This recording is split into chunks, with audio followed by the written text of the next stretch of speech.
Greetings everyone, I am Dr. J. It's hard to believe that it's been 10 years since Torchlight 2 released. I still vividly remember the heated discussions that were had back then, as it released within months of Diablo 3 and took such a different approach that it would be remembered fondly by contrast alone. To this day, it remains my favorite Diablo-style game due to its colorful art style and satisfying combat, which has ensured its ability to stand out even as others attempt to put their own spin on the genre.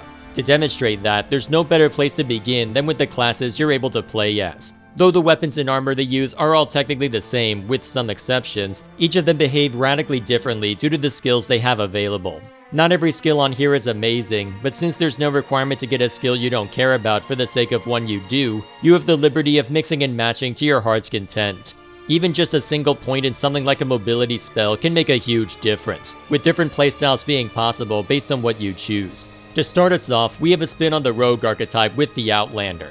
All of the Outlander skills are contingent on using ranged weapons, with slight variations in playstyle depending on your abilities and the specific kind of ranged weapon. If there's a weapon you prefer, there are passive abilities that allow you to specialize, such as increased range for all but shotguns, a specific passive for shotguns to give them built-in crowd control, and extra damage from dual wielding. To ensure that you're not entirely reliant on loot drops though, you've got a lot of abilities whose damage isn't contingent on your weapons, such as the spectral glaive you start out with. With pretty much every character, the starting abilities are good in helping establish what that character can do, with a skill that can remain relevant even to the end. In this case, it's a simple glaive that can bounce off of enemies, which makes it good against small groups, though you'll want something like the poison dart spray or a shotgun if you want proper AoE. The one major weakness the Outlander has though is that his movement ability is garbage when compared to his peers. Since virtually every skill he has is geared towards staying away from enemies and shooting at them with ranged weapons, it goes in the opposite direction of your cursor, which is in contrast to literally every other movement spell in the game. To further throw things off, it has a nasty tendency to get stuck on terrain, which means you risk the spell not getting you far enough away or even getting yourself stuck in a corner if you're not careful. For the other classes, their movement spells are far superior, with the Embermage having a simple teleport, the Berserkers being a little wonky but also healing a little when it hits an enemy, and the Engineer just not caring because Healbot and Force Field. That said, even if you do get stuck, the Outlander's backflip has a blind component to it, so spamming it 3 to 4 times should blind most melee enemies, even if you have to upgrade it to reach ranged opponents. And before someone familiar with the game mentions his other movement spell, the mana cost on that one is prohibitively expensive, even if it's an otherwise decent ability. For my returning build, I wasn't sure what to go with, as there were a few good options. I could lean heavily into my equipment, which meant I was at the mercy of finding good weapons, but wouldn't need a metric ton of mana. There's a way to do a pseudo-summon build by triggering friendly minions to appear through killing enemies, but that's a build that can take a lot of patience to get right, and is pretty boring to start with.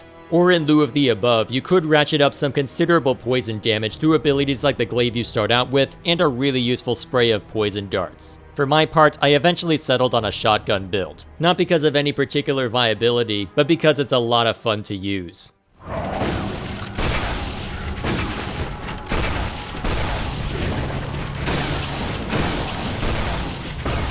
Yeah, this game does a really good job at creating a sense of impact, with satisfying sound effects accompanying the majority of attacks. It can end up being a lot once you get into later levels, but part of this is my own fault for turning damage numbers up to verbose, and for keeping loot text visible at all times. Unfortunately, because shotguns are two-handed, and because I didn't put much if anything into vitality, this build proved to be utterly atrocious once I hit the final area, as I just could not avoid getting mulched, repeatedly.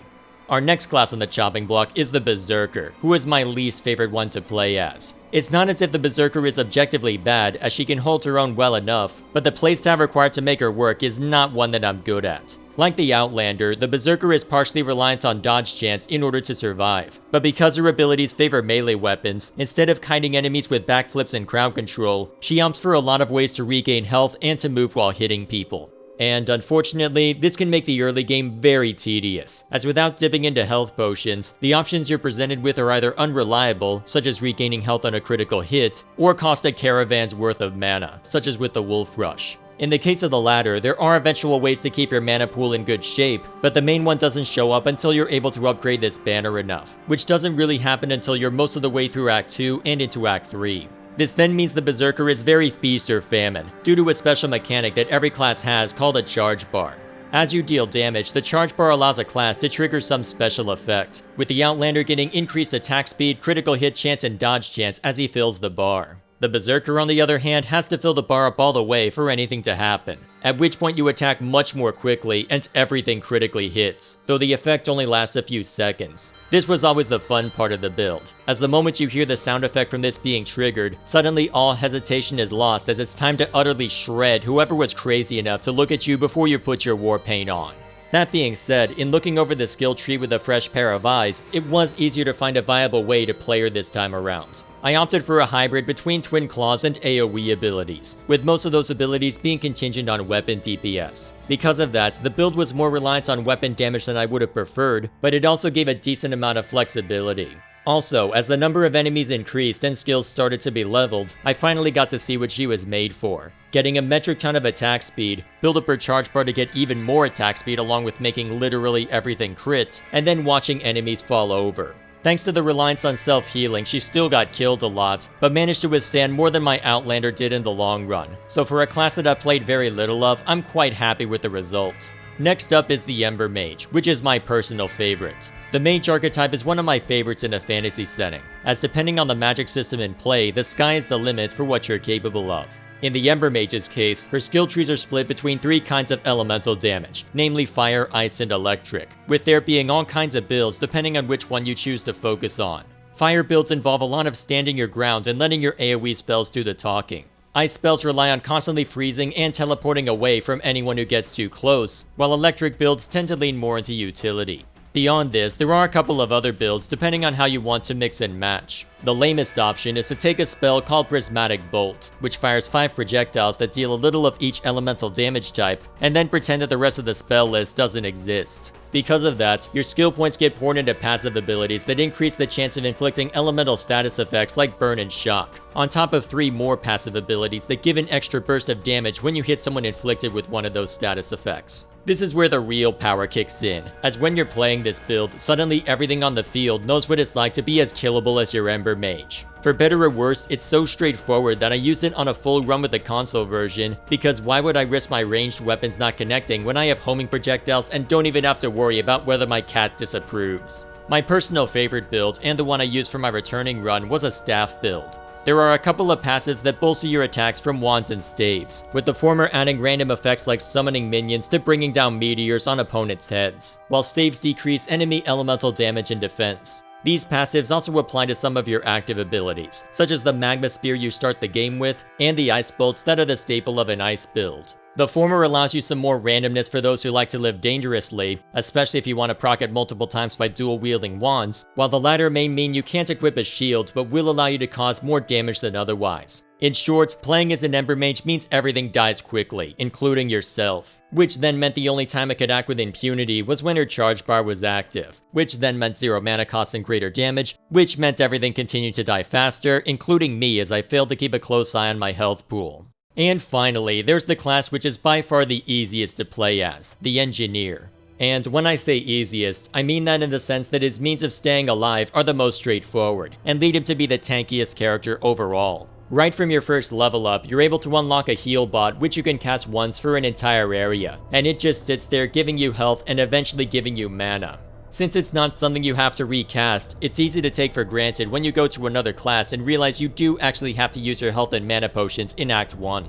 On top of that, he also gets a force field ability that when maxed, allows him to shrug off a lot of damage. It's a little slow to get going initially, but the Engineer is the only character that I've won a hardcore run with, purely because I could go sword and board for extra defense, throw level 1 spider mines at the final boss, occasionally refresh the force field, and then just run away. That said, it also ends up being one of the most amusing classes because it can still put out a lot of damage, with it being the best example of just how good the animations are. 2 of the main weapon paths for the Engineer are 2-handed melee weapons, which are all fairly slow, and the cannon, which also has a slow rate of fire but has even more knockback than the shotgun.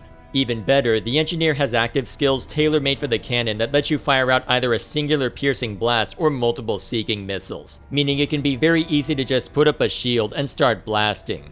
What adds a bit of depth to the Engineer is in having a more complex charge bar. Instead of having a singular bar, there are 5 notches in it, with those markers allowing you to empower one of your skills. Certain ones like the force field will absorb whatever charge you have to make it stronger, but others require a marker to be highlighted before it'll cut loose. And to demonstrate that, you can have the starting Flame Hammer skill go from a single ground pound to the most satisfying move in the entire game. And that right there is why my father always preferred the Engineer. Having these 4 classes to stomp around as wouldn't mean much if there wasn't a lot to face off against, and in that regard there is a ton of variety in the levels and enemies. Each area is very nice to look at, with there being a substantial amount of variety even within a given act. To demonstrate this, every act save for the final dungeon typically follows a pattern of giving you a small pathway from the hub town to a major area, where you can then find a lot of side quests and the main objective for that particular section. It then repeats this pattern for an act before taking you to the next one. But within the act, the layout and enemies can be radically different. Within Act 1, a lot of the geography is the same, but instead of greenery and the occasional river, the second area throws you into a winter wonderland, with enemies that love their slow effects to match. In Act 2, you'd think there wouldn't be that many ways to show a barren desert, but while the first area might look the way you would expect, the second area looks more like a drought-stricken plain. To further reflect this, there are occasional points where enemies are repeated, but most major areas have a lot of unique enemies, to where you'll still be running into new ones even as you go into the final dungeon. This is where the game continues to shine, as the enemies present very different challenges based on where you are in the game. You face the first Act 1 area without too many tricks yet, so the game only has to throw in a few varied monsters at you to provide a solid challenge. The most complicated thing here are summoners that you have to kill first if you don't want to constantly deal with more and more minions, and an enemy with a shield that forces you to either hit them from behind or break the shield before you can hurt them.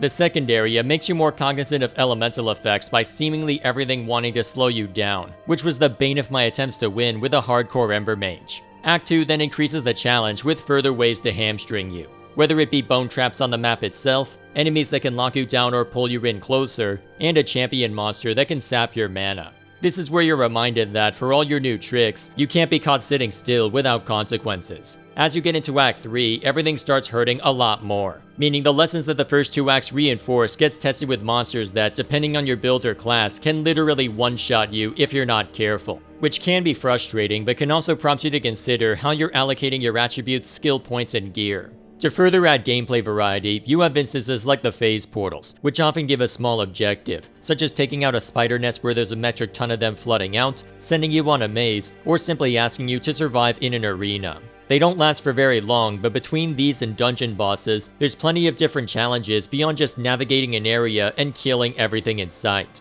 About the only consistencies are the occasional stronger monsters that you can run into, which are usually flanked by a few smaller ones that have also been souped up with some kind of effect. Whether it be much faster movement, sparks that get sent flying when you hit them, or even splitting into 2 new monsters when you kill them, with the new versions thankfully having less health. These occasional enemies ensure you can't just wander aimlessly without reproach, with monsters also appearing sometimes from within caves or breaking windows for their dramatic entrance, though not in numbers to where it would become excessive. In fact, these mini-bosses can end up being more deadly than the act bosses in the right circumstance. During a channel update stream, I was playing as the Berserker and was able to get through the first Act 2 main story boss without dying, albeit by the skin of my teeth. Thinking myself invincible after that, I began rambling on about whatever my plans were at the time, only to then get mulched by a champion specter that had the shocking effect, meaning on top of an obnoxious, undodgeable insect swarm, there was extra damage to worry about whenever I got into melee range of him and started swinging.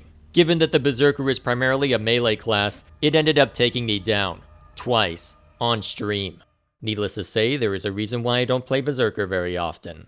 Luckily, even if some of the enemy attacks can be obnoxious to deal with, the presentation is in really good shape. I've already touched on the beautiful environments, with each one being substantially different from each other, but before I move on from that, it's also worth noting that the differences don't just extend to the visuals, but also to the interface. When you're in a narrow cave or open arena, the camera will zoom in or out to reflect that, which helps to communicate a sense of danger from fighting in a narrow corridor, or a sense of scale when you're up against this giant automaton that's about as subtle as your average sledgehammer. Beyond just the environment and camera, everything that you see is very distinct and easy to understand. Instant hits from a bow or pistol leave behind a small trail to demonstrate where they were fired from and to, with the line thicker near the target and in a color that stands out no matter what's going on underneath it. That said, the overwhelming majority of attacks aren't unleashed the moment you hit a button, as to communicate the power of a hit, there's often a slight delay as an animation plays. Whether it be the engineer lifting up his weapon to bring down a flame hammer, or the Embermage waving her arms before sending out fire pillars, small details like that help to communicate the power in a move, gives you a chance to dodge enemy moves when you see the wind-up, and helps to ensure that you can't just spam endlessly without being caught standing still too long. To further support this, the interface is in really good shape as well. It's fairly straightforward, with it dating back to the first ever Diablo game, but it's a natural evolution of the idea, showing you exactly what's affected by each attribute either directly or by hovering over it, allowing you to compare your pet's inventory with your own at a glance, with everything being easily accessible through either a mouse click or a hotkey. While I'm here, I should also mention whether the console version passes muster. When I first tried it out for the Torchlight 3 video last year, I had only played the demo and for about 45 minutes with the engineer. Because my focus was only on comparing the interface from Torchlight 2 and 3 to each other, it was a very brief look that didn't focus much on whether the game mechanics translated well to console or not. This time though, now that I had the opportunity to fully explore it, I decided that the safest path to take was a prismatic bolt Embermage. Even if there were issues with aiming with a controller over keyboard and mouse, prismatic bolts have enough of a homing component to where I could theoretically avoid any problems therein, and the build ended up being strong enough that I could blaze through the game pretty quickly. The former ended up being a necessity, as I found that a lot of the eccentricities you get from mouse aiming make the console version pale by comparison, to where ranged weapons were effectively useless. Before I bash it too much though, some of this is outside of the game's control. For instance, if you're on a raised area and are shooting from above, shift-clicking ahead of you will fire your weapons horizontally, whereas clicking an enemy will direct the projectile towards them. Nuances like that are easy and satisfying to exploit in the PC version, but by virtue of how controllers work, won't be possible in a console version. However, there are aspects that should be well within the developer's control that are wholly neglected. With melee weapons, at least you'll run up to someone before hitting them. But for whatever reason, that doesn't extend to ranged weapons, which means you could be sitting there out of range and the only way you would know the shots weren't connecting was because of the lack of damage numbers. Given that weapon range is an important statistic and is something that the PC version takes into account, its absence here is really strange. The hit detection on lootable objects is also unreliable, to where items like the altars and Netherrim portals are nearly unreachable. There could be the most amazing armor piece in one of these and I wouldn't even know it. Also, I found a bug where my shield would literally vanish off the face of the earth if I accidentally equipped a two-handed weapon while my inventory was full, so periodically having to use a lesser shield was another nuisance to add to the pile. For the sake of inventory management, it does about as well as I could hope for, but for moment-to-moment gameplay and for the bug I just mentioned, I'd sooner recommend Diablo 3's console version than this one, assuming you can stomach buying a Blizzard game when this embarrassment is their most recent offering. Besides, with how much loot there is in this game, it's not as if you need to jump into Diablo 3 to scratch that itch anyway. It's honestly to the point of giving me choice paralysis when it gets to Act 3, as with how much control you have over individual statistics, there are so many variables that simply comparing two weapons can be a choice between apples and oranges, even if it's the same kind of weapon. Granted, there is a shared stash to ensure that loot doesn't overly hamstring you, at least in future runs, but this is one case where the sheer volume of good loot is almost too much of a good thing.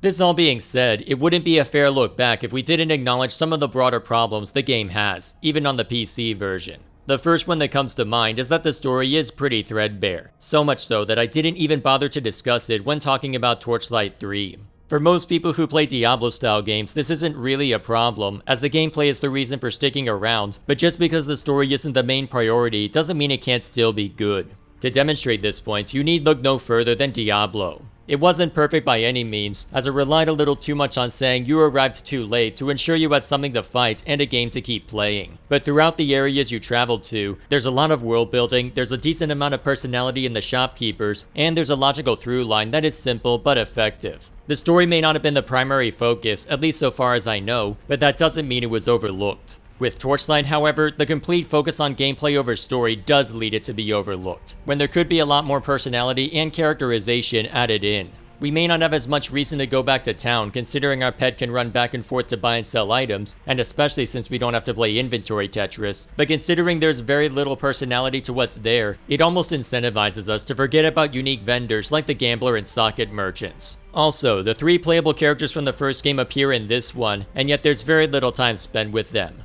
They got some characterization from the original game, but in this one, the Vanquisher is relegated to a simple quest giver in Act 1, doesn't show up in Act 2, and shows up in Act 3 to say literally nothing apart from stock lines as the skill respec vendor. Even if we didn't have any interest in doing something with the characters, there are a lot of missed opportunities when it comes to the central conflict and the world building. Where the latter is concerned, the primary threat this time around are a group called the Netherrim, who seem to live in this world's version of the Shadow Realm, and have a very simple wanna take over the world shtick. Basic motivation aside, this game is the first we hear about them, even though they present a similar threat as the final boss of the first game.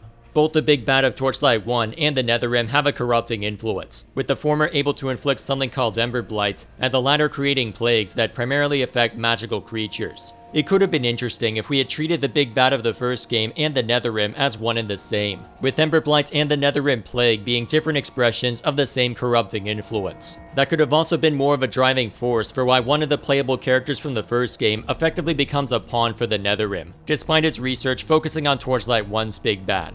This may all be unrelated to gameplay, but the reason why I'm making a big deal out of this is because the story you weave can sometimes hamstring you, but could also lead to some really cool combat encounters. For instance, in Act 2, after chasing the big bad to a desert region, you're caught in a conflict between two groups of mechanical beings, the Zerafi and the Ezrohir. The Zerafi are treated as allies, while the Ezrohir are one of the primary enemies you face during this part of the game. There's talk of the Ezrohir besieging the city you're staying at, which means for a major boss fight you could have had the Ezrohir breach the walls, and have to fight waves of enemies off before finally confronting the boss itself. In fact, the idea has already been done in some form, with you having to face waves of enemies in Diablo 2 before you can confront Baal. This, if combined with greater characterization for those within the city's walls, could have led to a really memorable confrontation, but instead the developers opted for a straightforward run to boss and take it down approach. If you're looking for a flaw that's more focused on the gameplay though, the main complaint you'll see online is the basic endgame. In this respect, games like Diablo 3 and Path of Exile have thoroughly spoiled people, as consistent updates and seasonal events means that the few options you have in Torchlight 2 look non-existent by comparison.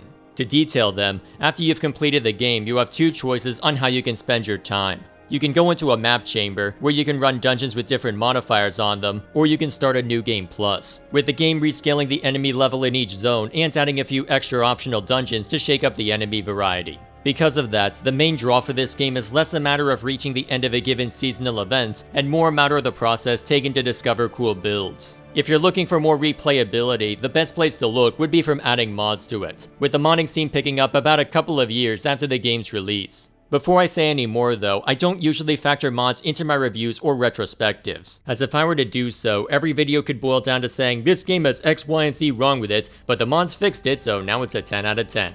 Despite that, it's always worth mentioning if a game is particularly easy to mod. In this case, the game has Steam Workshop integration, and since you have the option for offline single player, at least compared to the mainstream competition, the game's longevity can come less from a stellar endgame and more from tacking crazy mods onto it. They even add a degree of separation between modded and unmodded characters, which gives you room to experiment while ensuring that the base game is still there if something goes horribly wrong. In short, it's not without reason that, in preparing for this video, Torchlight 2 reclaimed its spot at the top of my most played games on Steam. There's a lot of little touches that make it pleasing to the eye and ear. All four of the classes play radically different from each other to where anyone can find a playstyle that suits them, and there's enough variety in the enemies, loot, and maps to where there's always something new to find. Whether it be approaching a difficult section with a strange set of equipment, or the procedural generation doing something you haven't seen before, or finding a lethal combination of abilities that end up just tearing a group to shreds. Trends may come and go, but this is one game that will always have a place on my computer. With that said, that's all I have for this video. Thank you all for watching. Please like and share this if you find it deserving, and subscribe to this channel for more reviews and retrospectives, as well as other content posted on a semi-regular basis. Now that I've seen to this game, the door is wide open to see what others have been attempting to do with action RPGs, as despite how much time I've poured into this one, there's a lot that I've yet to fully explore. Perhaps it's my own fault for leaning more into strategy games and weeb trash lately, but at least the industry is broad enough for whatever I might be interested in at the time. If you have any recommendations for what to check out next, I'll be happy to hear them, though I can't guarantee how quickly I'll be able to see to them. Regardless, thank you all once again for watching, please let me know what you think in the comments below, and I'll see you all later.